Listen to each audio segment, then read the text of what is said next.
I'm Heather Angell. I'm a visual design lead here at RightPoint, and I'm going to give you 5 pieces of unsolicited design-related advice.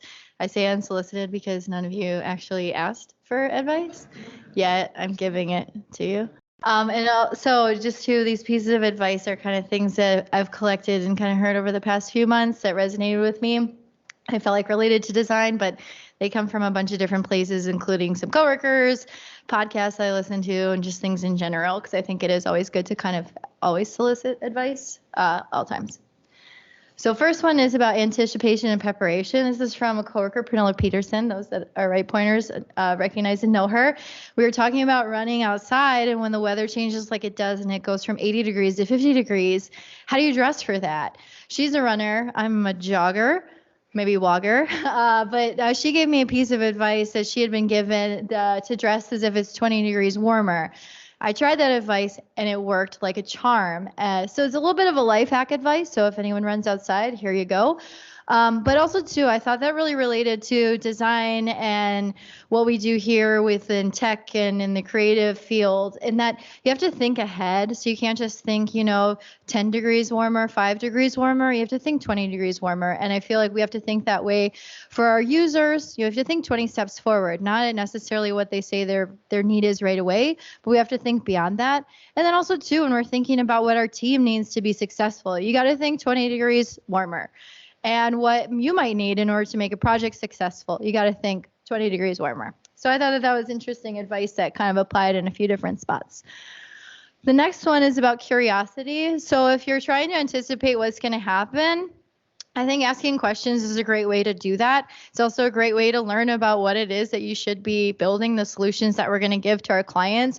I know I get tons of questions when I work with developers, and I love them. They create challenges for me that sometimes I appreciate more than others. But I think that this quote from Allie Ward, who's a podcast of Ologies, which is a great podcast, check it out if you haven't.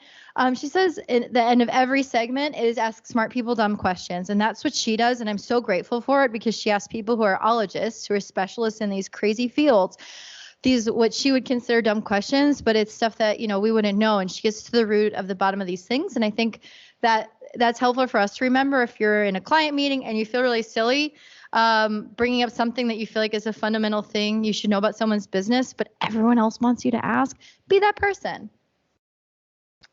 So building on that, we're asking really great questions. We're learning how to do it, but we also have to be really great listeners. I love this quote. This is from Dr. Philippa Ribnick, and she was actually an ologist that was featured in the podcast I just mentioned. And she's looking at this from a physician's lens. That's an incredible privilege to hear people's stories. And we have to remember, again, being empathetic, good listeners, and that these people are giving themselves to you. You're hearing stories, in your own personal lives, but also too when we're working with our clients and with our coworkers. People are giving you their time and their energy, and they're telling you things about themselves, about their business, about their brand, about their problems. And it's really up to us to be really great, empathetic, active listeners when we're asking all those really great questions. And then also too, so that I think all leads into supporting. So if we're thinking 20 degrees warmer, if we're asking really great questions and we're curious, if we're listening to those answers and to those stories, that's going to allow each other to support each other. So I love this quote. I love all these quotes. I don't shine if you don't shine. So if you've never heard of shine theory, there's the 2 ladies at the bottom, developed this theory, shine theory, under the premise that we work better together as collaborators and supporting each other versus competitors. So versus trying to work against someone or versus trying to outdo someone or be happy when they don't do so good, my stuff looks way better. We're better to work together to create a better successful result.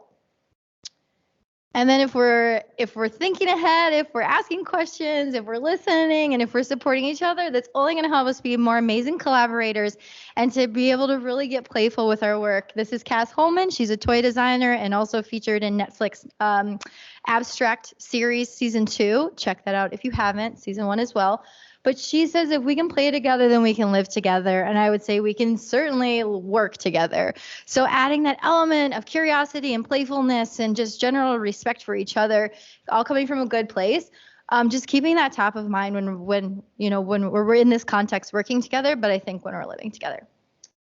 And to sum it up, we're this is a pretty accurate depiction. Is one thing to say is to give advice. It's another thing to take your own advice. So I'm actively trying to practice, and I think even putting together this presentation helped make me think about what kind of advice I'd give to other people, and what kind of my own advice that I'd like to listen to. So hopefully this either gave you some new pieces of advice or shed a different lens on some things that you already knew. Thank you.